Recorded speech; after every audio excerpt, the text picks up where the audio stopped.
So good morning, everyone. Thank you for joining us on the Saturday morning. My name is Mona Khoury. I am a co-director. Hold on, as I admit people on the side. I'm co-director of the African Speculative Fiction Society, and it's my pleasure to welcome you here today. So why have we gathered? We're gathering to explore a question that really lies at the heart of our community. How do we build worlds together? More specifically, what happens when a group of African creators decide not to wait for permission or external infrastructure, but instead builds their own. During our conversation today, we celebrate a project that's been a shining example of exactly that kind of organic, imaginative collaboration. I'm talking about the Sauútiverse. The story of the Sauútiverse is unique in the landscape of African speculative fiction. It didn't start with a publisher's contract or a grant proposal. It began right here within our own ASFS channels. It started with a simple call out for a collaboration. The request came from one of our ASFS members and actually one of the charter members, Wally Talabi, and I'm sure many of you know him, who wanted to experiment in world building and simply asked, what if we built a shared world rooted deeply in our own cultural mythologies, languages, and worldviews?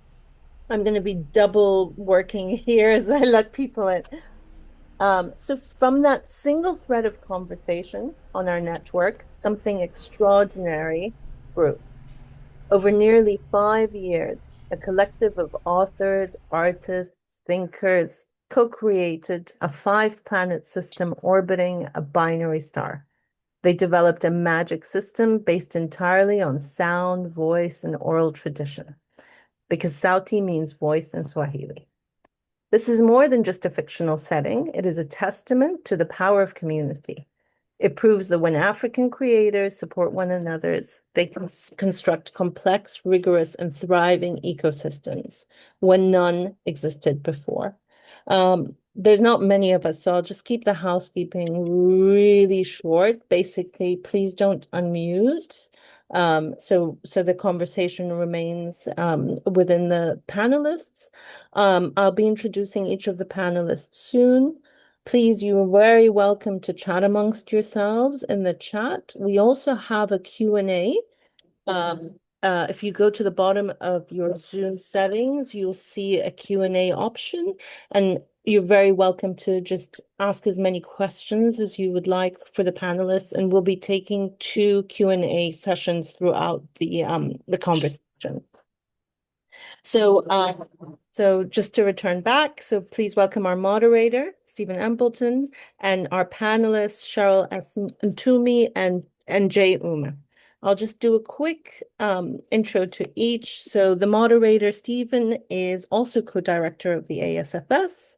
He's a writer of short stories, novella, and novels, and is an editor of an anthology of African writing. He was born in South Africa, but is currently resident in Oxford after receiving the 2022 James Curry Fellowship at the African Studies Center. His work has been shortlisted and awarded some of the most prestigious awards for African literature, including the Nomo Awards. Cheryl is a Ghanaian writer of short fiction and novels, young adult fiction and romance. Her work has been shortlisted for multiple awards, including the Nomos, the Commonwealth Writers' Short Story Prize, and the Miles Moreland Foundation Scholarship. Alongside the Sauútiverse, she's a member of the Petlo Literary Arts, an organization that develops and promotes creative writing in Botswana. Jay Umeh is a published author, blogger, music producer, film reviewer. He lives and works in the UK as a technology architect and consultant. As a creative artist, technologist, and former biologist, his interests span the confluence of technology, art, and humanity. And this is a theme he explored in his first speculative work, Calabashing. Umeh's passionate about the co-evolutionary tension between emerging technologies and intellectual property, and is a regular conference speaker on these topics, which are also reflected in a lot of his non-fictional works. So welcome to the three of you. I'm going to hand over the baton to Stephen. And yeah, looking forward to enjoying this conversation. Thank you. Thanks, Mima. So just to start, I thought, along with Mina's introduction to the Sauútiverse, give an idea of the scope of where we are right now and what's forthcoming. We have nearly 60 works either out there or coming soon from our contributors and the collective itself. That includes obviously Mother Sound, the inaugural anthology, which came out in 2023. We had a successful UK and Australian launch of Sauúti Terrors recently. And then, we've got novellas, novels, short stories, and poetry. Eugene Bacon's got a novel coming out soon, Crimson and Quietus, which is exciting. Jude and myself individually have works in the Applied African Speculative Fiction Project, which will be officially launching in July. And then Sauúti Horrors, which is the kind of split that we did for what was originally Sauúti Terrors. That's going to be launching early next year. So, yeah, it's exciting. Anybody wants to see what's actually published and available, there's a few works that are available online to read for free. You can go to the sauti.com. You'll find everything on there. Yeah, so it's exciting. It's still going strong. We really enthused by the people that have come into the world and started contributing and building from where we started. So from where we started is where I want to get the conversation started. With the inception of Sauúti, which we didn't know what it would become in early 2022, I just want to chat to Cheryl and Jude about their expectations when they saw the call to contribute or participate that Wale had put out, what they thought it might be, the various stages along the way before we even got to Mother Sound being published. What were your experiences? Either of you can answer first. What was your thoughts going into it, and then the dynamic that evolved, and fairly quickly from my experience, what was that experience like, and what was that journey like?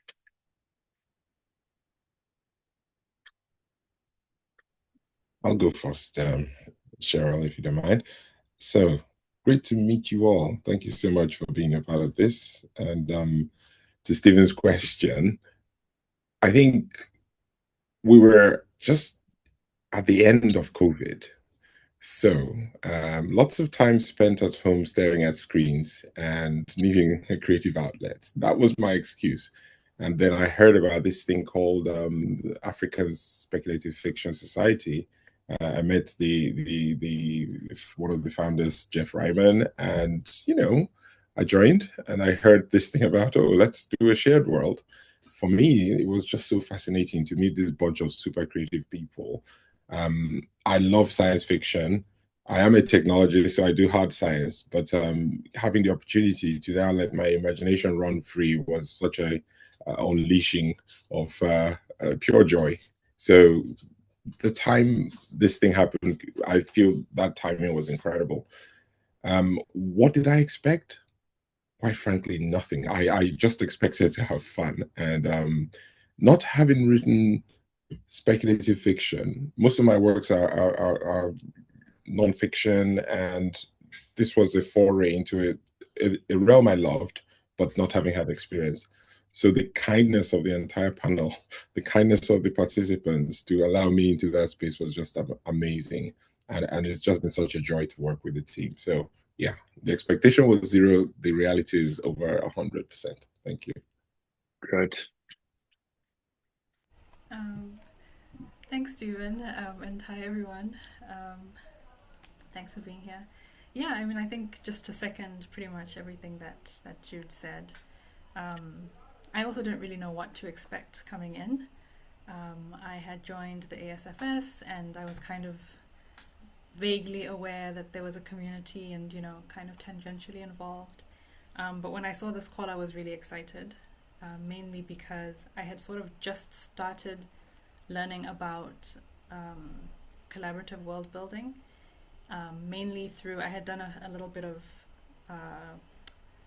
collaborative world building in the context of role-playing games with a writer friend of mine, but it was only the two of us, so I was really intrigued about what it would be like to be in a bigger group, to be creating something on a much larger scale, and also with people that I hadn't met before. It's a very different thing when you're working with someone that you know and when you're working with a whole new bunch of people. So I was excited and curious to see what that would be like. And yeah, it was it was fun. I think would be the main thing, is just the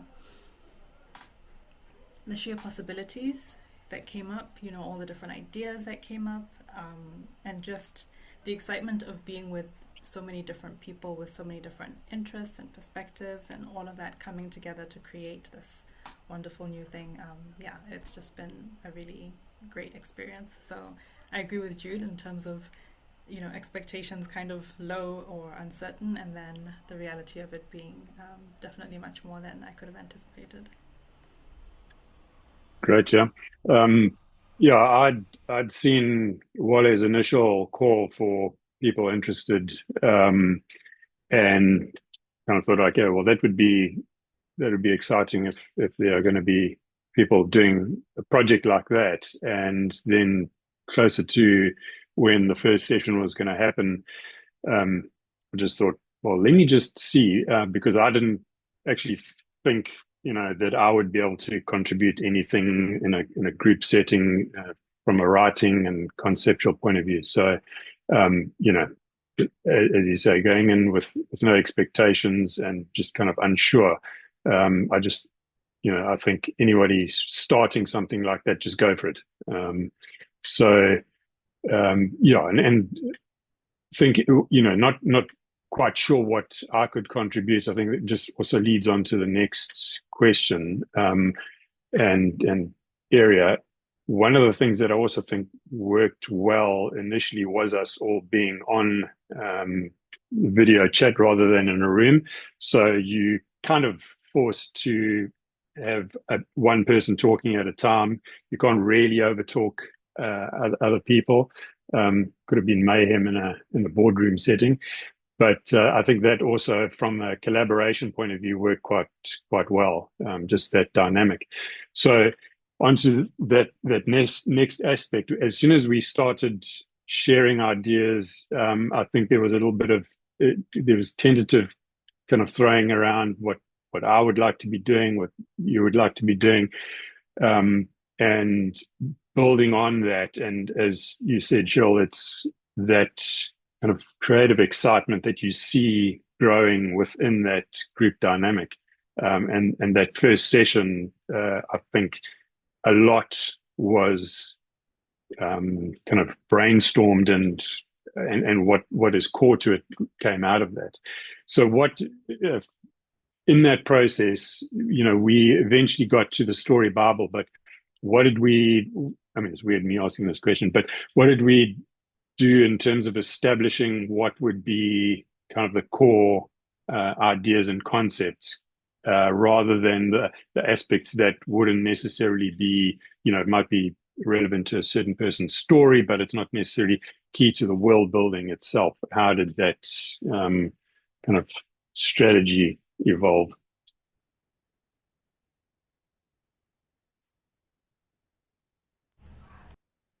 I could go again first. So that first meeting, Stephen, as you recall, was it felt charged. It felt, for me, it felt super exciting. One, we just literally met each other, right? And so it was introductions. It was getting a feel for who was in the room and where they were coming from. And I must say, the amazing diversity of the people in the room was, for me, it was mind blowing, because people were coming from all over the world, from the States, from Botswana at the time, I think, Cheryl, you were, and from, all parts of the world doing different jobs. So that already was interesting. Then we quickly got into, what's this going to be? What's the world going to be? What are the cultures going to be? What's the language? What's the,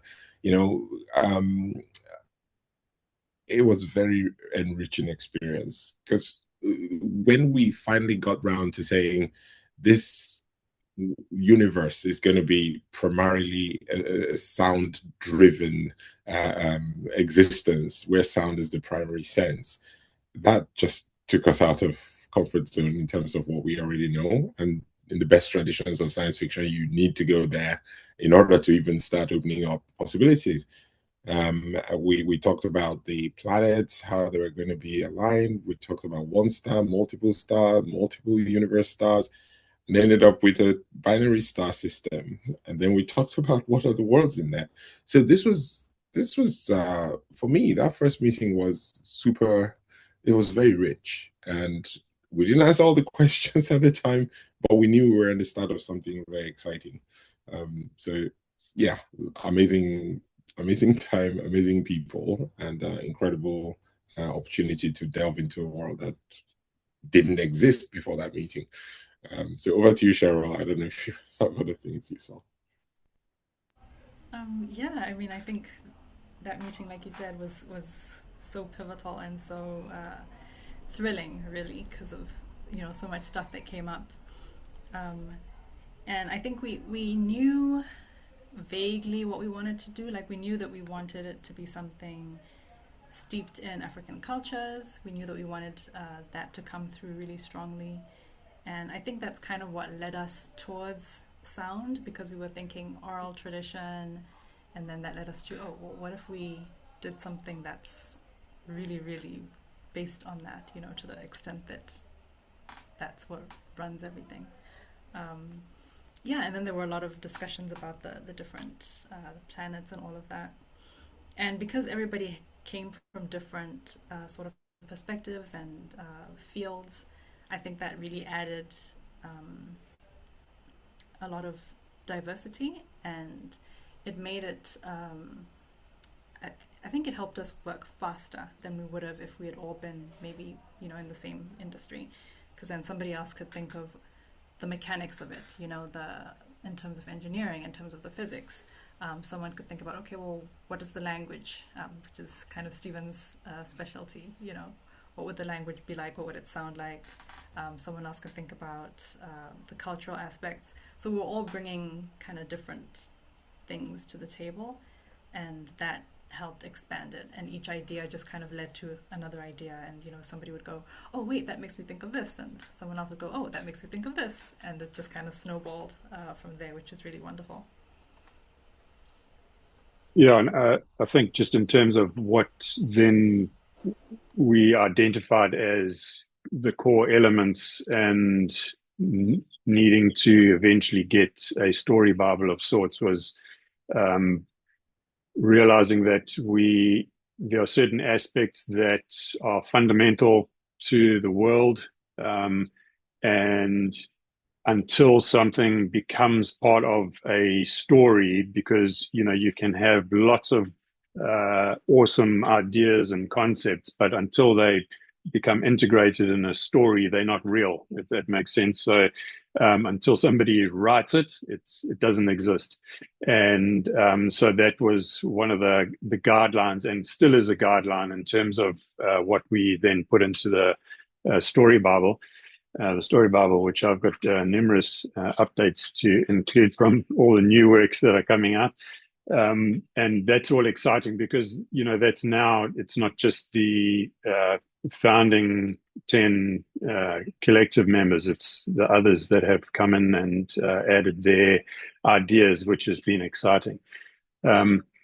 So in terms of those ideas and bringing others into that Sauúti Collective. If either of you can just give a rundown of, in terms of the IP, what we retain, what an external contributor retains, and how that system kind of works, particularly as we all have experience in publications. So, yeah, just speak to that.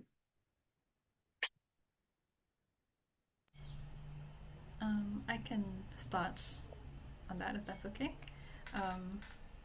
Yeah, so essentially the model that we're working on is one where the collective owns the world, but each individual work, each individual story belongs to the particular person who created the story.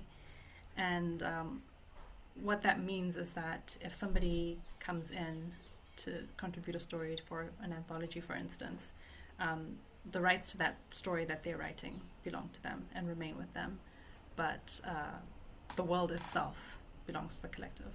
So I think it can be quite,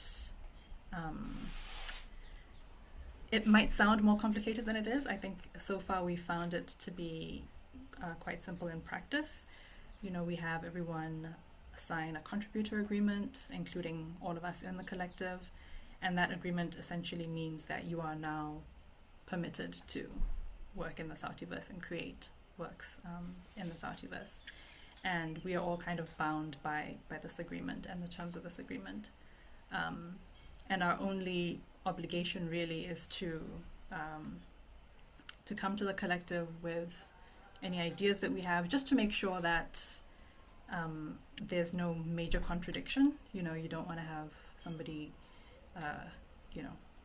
having a story where a planet disappears from existence and we need that planet to be existing for other stories. So things like that, we have people just kind of letting us know what they have in mind so we can just make sure that there's no conflict. But other than that, really it's a very wide open world in terms of possibilities, and we just try to kind of accommodate things as much as we can. So so far we haven't had any challenges in terms of the IP. I think we're all in agreement and we have an understanding about how everything works. But yeah, it will be interesting to see how that proceeds as the world gets bigger and bigger and bigger, and we start, incorporating different media, film, and who knows what else might come up in the future. But for now, I think it works. I don't know if either of you would like to add anything to that. Yeah, sure. So from my perspective, with a keen interest in intellectual property, this is a multi-layered experience for me. So from the creativity aspect, the society, the community, and what we're building, absolutely amazing.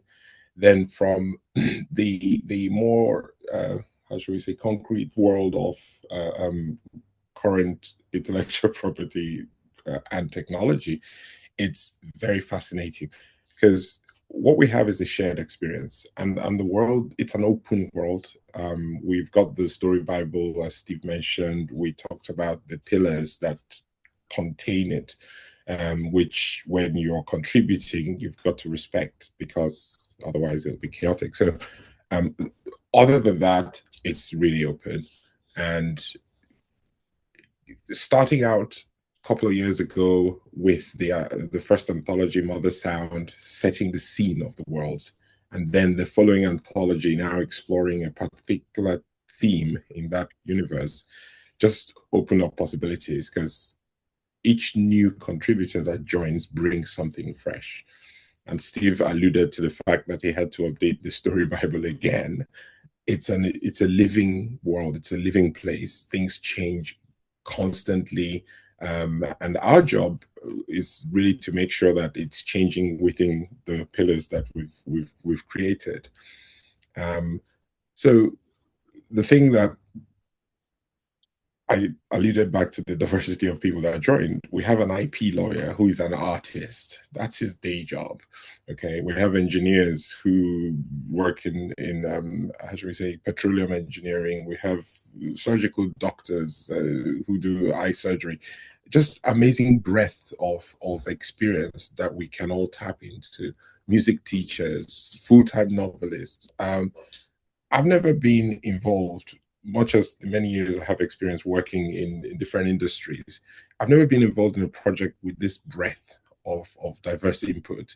And for me, that's what makes it very rich. And hopefully you can see with the quality and breadth of work we're able to produce, that is acted as an accelerant. So back to your question, Stephen, when you start asking about what does this mean in terms of intellectual property, I feel this model itself could be one of the places, a petri dish of what intellectual property could be, given as it's guided by the spirit of sharingness and openness and diversity and bringing a lot of people together, a lot of ideas together. How is that going to evolve? So I, for one, I am super excited and I can't wait to see where this thing goes because, yes, we're going to go write stories, we're going to write poems, we're going to come up with music. There's going to be maybe movies in the end, animation, all kinds of things. It's a limitless universe. So intellectual property will have a field day here and we're going to be right in the middle of it. So I, for one, am super excited about it. Great. Yeah. And part of that intellectual property process, knowing what were building at the time, and the progression of the project, which, unbeknownst to us, would culminate in Mother Sound. What we got to, I think for me, we got to a stage where, when we started pitching our ideas, formulating our story ideas, doing rough drafts, seeing really what was building, I got the sense that we were creating something really cool. And creating, most importantly for me as a writer, this space that we could work in safely, creatively, collaboratively, getting feedback. So in that process, what was your sense of where we were headed in creating something that we're now talking about in these terms? What was that feeling like of something that we as African speculative fiction writers were creating? What was that sense that you had?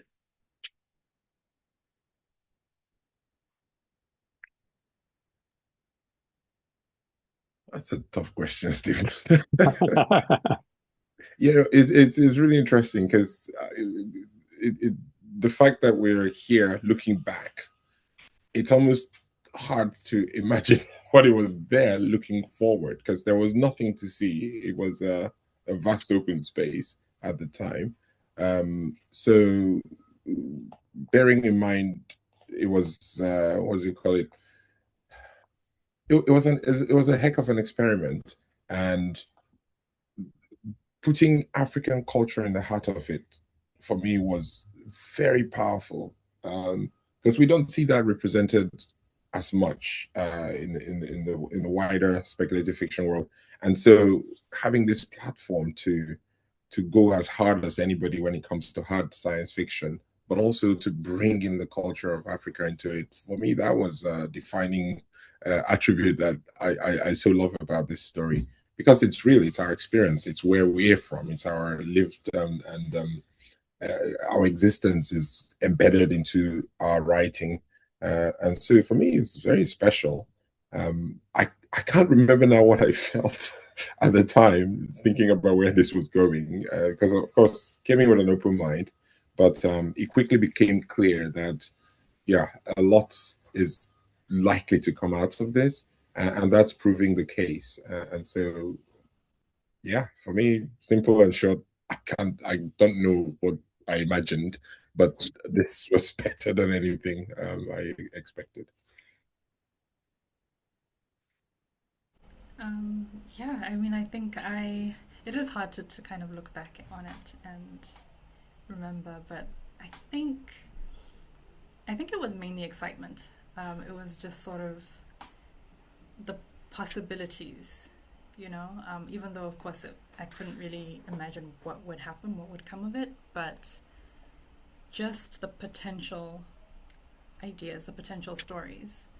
I think finding that the way that we could build from each other, you know, the way that someone could pitch something and something in that story would resonate, and you would immediately think, oh my gosh, I'd love to write a story about this one aspect that's in the background of somebody else's story, and then somebody would do the same with something that's, you know, in the background of your story, and it just kind of, I found that so exciting, that I knew that there was something very special about what we were doing. I didn't know what it would look like necessarily, but I also found it really exciting to have something communal, you know, the idea of owning something together, which I think, well, to me it felt very new and very kind of radical, in a space where we're so used to working on our own and, you know, doing our little thing in our little corner of the world there. It was really great to have a community and to have something that we were building together and that we all had a stake in.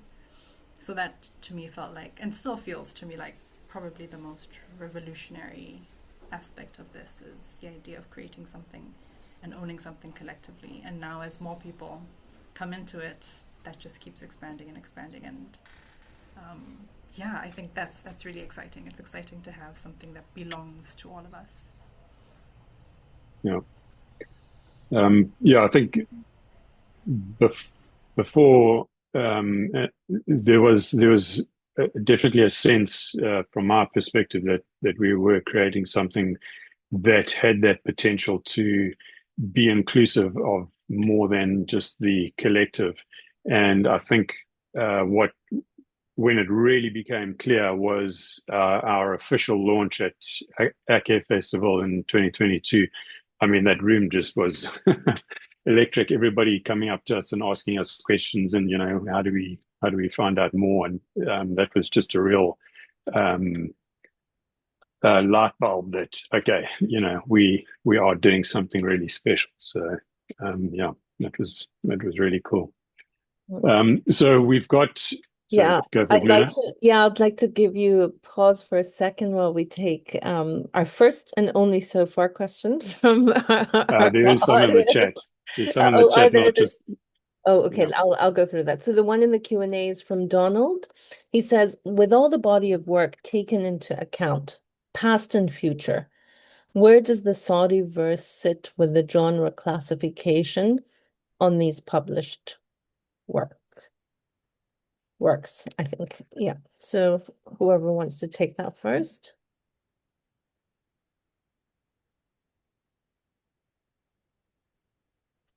You know, I'll take a start and Stephen, Cheryl will jump in. That's a really good question. But I'm here's what I would like to see. This becomes its own category. This breaks some rules. This goes out there and pushes the boundaries.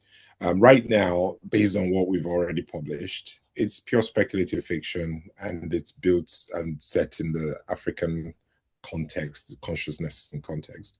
But the evolution of the works themselves should, if you know it carries on with the spirit it has, should actually really push some boundaries out there. And I'm saying this because we are right at the tipping point in technology and history, where you're now having tools that can extend and expand how you create things and how you distribute it and how you experience it. And for me, it's a great opportunity for a world like Sauútiverse, which has its own rich depth, to explore that place. So for me, I'm excited. But to answer your question, the classification defies me at the moment. Stephen, you may have Cheryl, you guys may have a more real view. Yeah, what firstly became quite clear when we were brainstorming early on was that there were those individuals that lent more to fantasy and others that lent more to science fiction. And we can quite, as Jude said, I mean, speculative fiction very broadly covers the Sauútiverse, but science fantasy is also quite apt. But it really comes down to the individual story that you're writing, because you can have some really expensive space opera, which some have, but you can take it down to a very localized story, and then what that genre ends up being is what the story dictates. So I think genre to a certain extent is quite open in the Sauútiverse, which is very exciting. And that with Sauti Terrors, we specifically wanted things that pushed the envelope on the world from a horror point of view, that kind of genre. And we've got horror from science fiction angles and fantasy angles. So it just really depends. Cheryl, maybe you can take the first response to the next question from James Moroa. What were some of the universes that inspired the world building of the Sauútiverse? He says that I'm thinking three-body problem when I heard about it. Oh, that's an interesting question. I mean, I don't know that I would. I'm sure we all had different, individual inspirations. I personally had not even heard of the three-body problem by the time that we started this 4 years ago. So I don't know. I don't think that I can necessarily say there were specific universes that inspired it. I think what we were trying to do was to create something that reflected sort of the vision that we were having of what an Afrocentric universe might look like. And then we had to think about things like, okay, well, how would it practically work? So in terms of like the binary star system and all of those things, what would make actual physics sense? So yeah, I mean, I could be wrong about this, but I don't recall us having any specific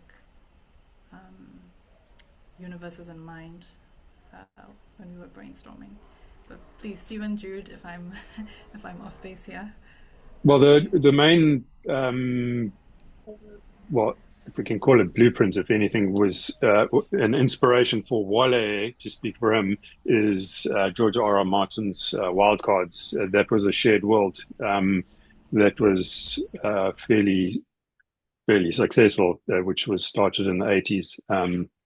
And I think that was really the inception point for Wale to know that it's doable, and then for us to find our way for what it would mean for us. And one last question before I hand it over back to Stephen. What's the process of someone wanting to write a story in the world? Cool. Well, that was one of the areas to cover later on, but we can get into that. You are looking at 3 people who have been involved in the editorial process or are involved in the editorial process.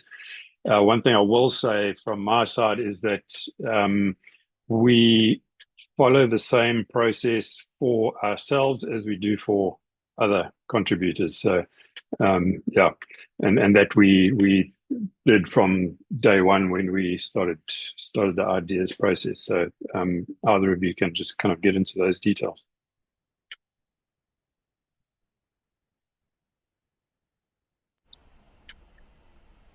Okay, I can go into the details of that. So essentially what we do is anyone who's interested in contributing to the world can develop a pitch.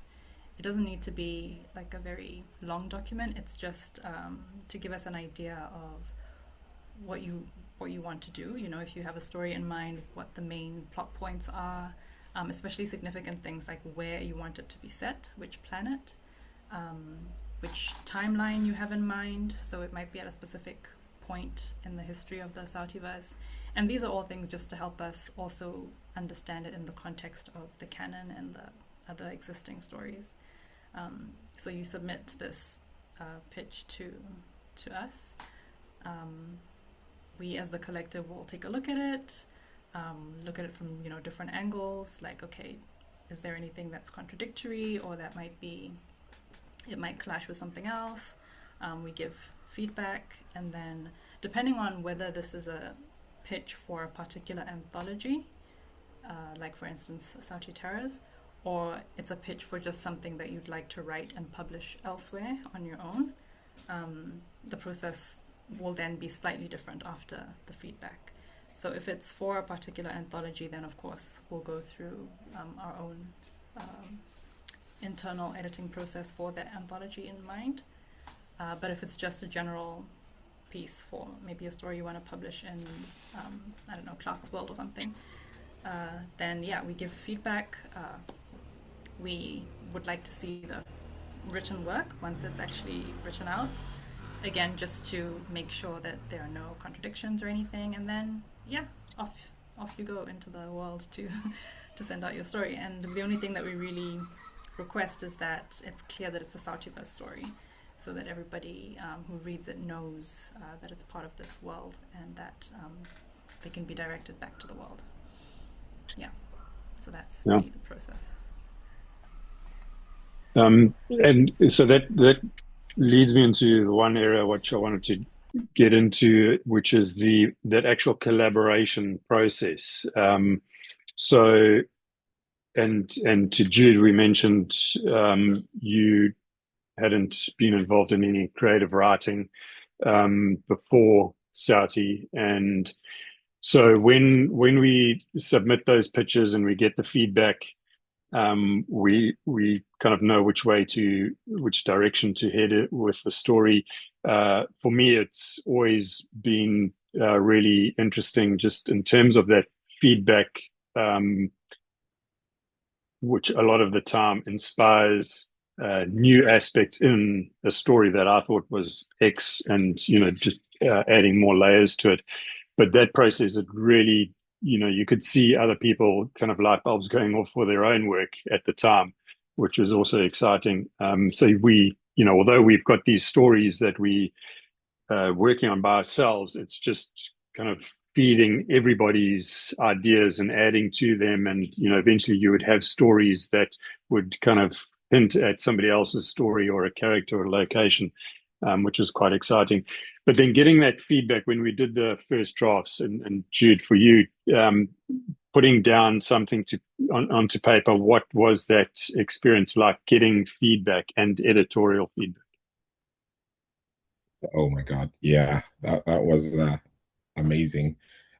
One thing I'll say is I'm a living example of how, I guess, being able to enter a space where you are not comfortable and meeting the kind of people, the group we started out with, very generous to take me on. So I've written books before. I'm mostly nonfiction. I've written nonfiction books, technology books, etc. I've never done speculative fiction. And so to be in that space and say, oh, I'm going to stop being factual and become more imaginative, that was a departure. So the experience of creating the first draft, coming off extremely high from that super enriching world building exercise, was amazing, because I was able to tap into my ideas of what I like to represent in such a space. But of course, being a rookie, there was a lot of feedback, very good feedback, I must say, very kind feedback, which helped to, shape the story into something halfway resembling what a story should look like. And that was for me a huge growth moment, and I'm still growing, I'm still learning every day. Stephen touched on it. Having people come in with their own experiences and backgrounds, some very accomplished authors, some newbies like myself, it's that breadth that really makes it an exciting space to be. So the experience is there. Come up with an idea. If you think it belongs in the world, put a pitch together, submit it. It could be standalone, as Cheryl said, or it could be part of a specific project, because we now have projects. Each anthology is its own project. We have a call for proposals or pitches, and if you submit one of those, we'll review it, get back to you, make some suggestions, and then you come on board, and that project will have its own rules and focus areas, the themes, as Steve mentioned. So there's a structure now. There wasn't at the time. And I guess I lived through the process of the structure being created and contributed to it. So super exciting space to be in. I hope that answers the question. It does. So similar to you, Cheryl, but also your perspective from an editor, seeing those newer contributors coming into the world and them getting a sense of the Sauti world itself and that process and feedback. Yeah, it's been really interesting getting to see it from both angles. And I think one of the coolest things has been just to see how, because as much as, we went through the same process of pitching and everything, and we still go through that same process, it's a little bit different for us because we are so familiar with the world. It's kind of lived with us for a long time now. So I always find it really interesting when new contributors come in who are just getting to know the world, and then, they develop something and you're like, oh my gosh, this is so exciting. It's so interesting to see how someone who wasn't there at the inception, envisions the world and how they've interpreted things and the kind of ideas that they come up with. So that's been really fun, just to see the different perspectives that come up. And then also the process of the feedback process, from both angles, looking at it as getting feedback when we do our own pitches, and how that, like you said, inspires new ideas and also helps us to really sharpen things and, come up with things that we might not have considered before. And also, I find that it's a similar thing with the editing, in that, there are many things that I would not think of, but other members of the collective will think of. So when we're looking at the stories, which is also why, we need the whole, we need everybody to kind of put eyes on the different work, because certainly I have no idea when it comes to anything science related. My brain just freezes. So it's great to have people who actually can understand things like, the mechanics of, this particular scientific concept and all those things. And, having all those perspectives come up, and how that also helps us clarify things. Someone might come up with an idea, expanding on something that we haven't expanded on so far in the existing stories. And that forces us as a collective to go, oh, you know what, we actually haven't fully thought about this, or we haven't fully defined this, and now we need to kind of go through that process of defining it. So it's almost like it's not the same as the editorial process with any other kind of work, because it's like we're constantly developing through every process and every stage. So the editorial process also informs and it affects everything else in the world, the story bible and future stories and so on. So it's a constant loop, I guess. Yeah, and I think what has always been exciting in the process is the majority of the collective who we see the pictures, we see the rough drafts, and those always invariably inspire us. Maybe I haven't been thinking of anything Sauti related story-wise for months, and one little sentence of a pitch or a story comes in, and it's like, okay, I need to be writing more. So that's always an exciting a part of the journey for everybody. And as you mentioned earlier, Cheryl, what we did collectively would take a single writer ages to create. And having individuals that have their own interests, specialities, skills, knowledge, who can kind of run off into all sorts of directions for the benefit of the collective world building has been fantastic, and kind of ramped up the timeline that we went through to get to Mother Sound. So I'm just going to take another question from James, which I can answer in part. How has the general speculative fiction community reacted to Sauti? How have they embraced it? And then to the two of you, I'll ask you just your own experience pitching external works which have been published, not just in Sauti specific anthologies. But I think after Mother Sound came out, there was this incremental kind of interest from publishers before, it really was quite a mission to get a publisher interested in the beginning. And, when we were talking to publishers, they weren't quite sure about the whole IP part of it. And then with it being this other world that's been created, they weren't quite sure of it. So it soon became apparent following Mother Sound that there was a bit of a shift in attitude towards anything Sauti related from outside publishers. So yeah, I mean, Cheryl, you've had work pitched out there and published. Yeah, it's definitely been a shift, like you said, it was a bit, I think people were a bit wary in the beginning because they just didn't know how everything worked, and it seemed a bit unorthodox, I guess. But now there's definitely been a lot more openness and a lot more excitement around it.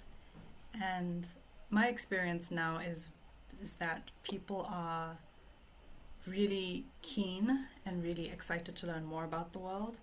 And once they kind of get over that initial hurdle of, so do you have the rights to the story? Once you get over that, then a lot of publishers are like, okay, great. They're really interested in just the stories themselves and the world.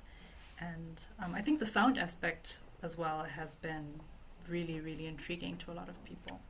So that's been my experience, is that definitely it's on an upward trajectory now after that initial discomfort.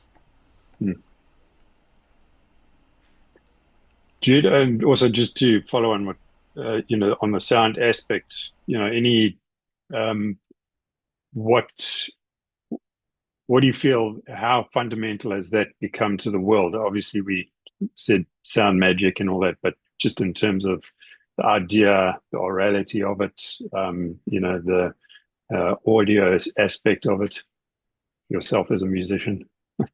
Oh wow, yeah, it's an incredible space, and what I like about this is that aspect appeals to cross genre, to music people, to the industry of music, because they're thinking, how would the world like that function if sound is magic and music can trigger magic? How do you control that? What are the guardrails? These are some of the things we're facing in AI, for example. That's the industry I work in. What are the guardrails you have to put in place to prevent this good thing from becoming really nasty really quickly? So my first story was about a group, a band playing music in a competition. And in order to have that competition, you had to mute the magic of the whole arena. So things like that you have to think of and figure out, how will you express something where sound is the primary sense, and then make sure that it works within the boundaries of the story, of the reality of the place, and all kinds of things. It's extremely mind expanding. And as a musician, I just can't wait. I feel we're just at the beginning of exploring where this can go. Oral tradition, music, the spoken word, poetry. There's such a rich mix. And so, yeah, super exciting stuff. Yeah. As we kind of wind down, Mom has asked a question about what next. So although I mentioned in the beginning what is to come, just more specifically, we've obviously got Sauti Horror getting launched early next year, which is exciting. So that the success of Sauti Terror is just is a boon for what's to come there. We've got the 2 stories releasing in July and launching in July, part of the Applied African Speculative Fiction project with Imperial College, etc. And then Cheryl, Jude, and Jan are working on the next anthology, which we can't really talk about. But that's exciting. Yeah, either of you can, I mean, Cheryl, if you want to talk about that without kind of giving too much away, just, I think we've been wary about just saying, hey, anybody wants to contribute stories to the Sauútiverse, as a kind of free for all. We focused on the anthologies just because of our time and everything, but we do encourage people to pitch ideas, but we're kind of focusing on what we can manage at the moment. So Cheryl, you want to talk about anything that's exciting coming? I am wary of how much I actually should say, but yes, we are working on another installment, another anthology, which would be coming out, it would be after Sauti Horror.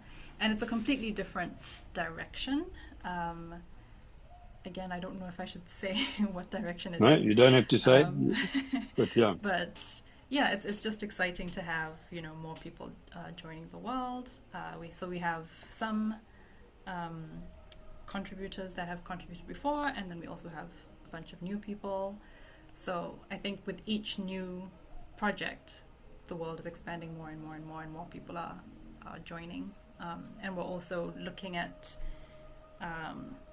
exploring more in terms of, not just having stories. I mean, we've done this already with Sauti Terrors and Horror, where we also have poetry. We're going to be expanding on that, having more poetry, having more artwork. So yeah, it's just exciting to kind of keep growing it and see what other wonderful media we can use to explore this world. Yeah. Having a fair amount of poetry for Sauti Terrors, Sauti Horror, and more coming is just really exciting for speculative fiction in general, not just for the Sauútiverse. And I'm excited to see more art. In the past, it's been myself and Akantoba that have been having some fun visually. So yeah, just getting more people creating visual work is going to be really inspiring from my point of view. I'm just looking forward to that. I don't know if anybody else has got anything more to say. We don't have any more questions. If anybody does have any more questions, you're welcome to put them into the chat. We are excited to just be able to share more of the Sauútiverse. We are going to have a full panel for LACon in August. There should be 5 of us on there for that. I think, and some great questions that we've had so far, which is cool. And it really comes down to the readership, the supporters out there that have cottoned on to what we're doing, and positivity. The reviews are all fantastic. We're just inspired to be inspired. Thank you so much, Stephen, Cheryl, and Umeh. It's been a great conversation. And for us at the African Speculative Fiction Society, we're hoping that with this year's 10th anniversary of the society, this is the first of, you're just launching the first of multiple events, conversations, intimate and otherwise, that we'll be having. Stephen, you mentioned LACon. We are hosting 10 panels this year at the LA Con, including the Sauútiverse, but also our collaboration as applied African SF with Imperial College and other universities such as Nairobi and Anglia Ruskin. This year's theme is the future of work in the age of AI. So there will be some conversations around that on myth and language as well. And of course, sharing and announcing our NOMO Award nominees for this year. In November, we'll be back at Ake. But please please stay in touch with us. We really need your support as a community. We've started a fundraising campaign, hoping that through that campaign, not only do we grow the community, we can host more conversations like this, we can create more workshop for our younger members to guide them through commercial publishing and other mentorship activities, and also to have more in-person events in the continent with all of you. But thank you again, Stephen, Cheryl, Jude, and and thank you to everybody who joined us today. A recording has been made and will be available on our YouTube, and I'll be sharing it around. Okay, bye now. Thanks, Thank Mina. you, Mona.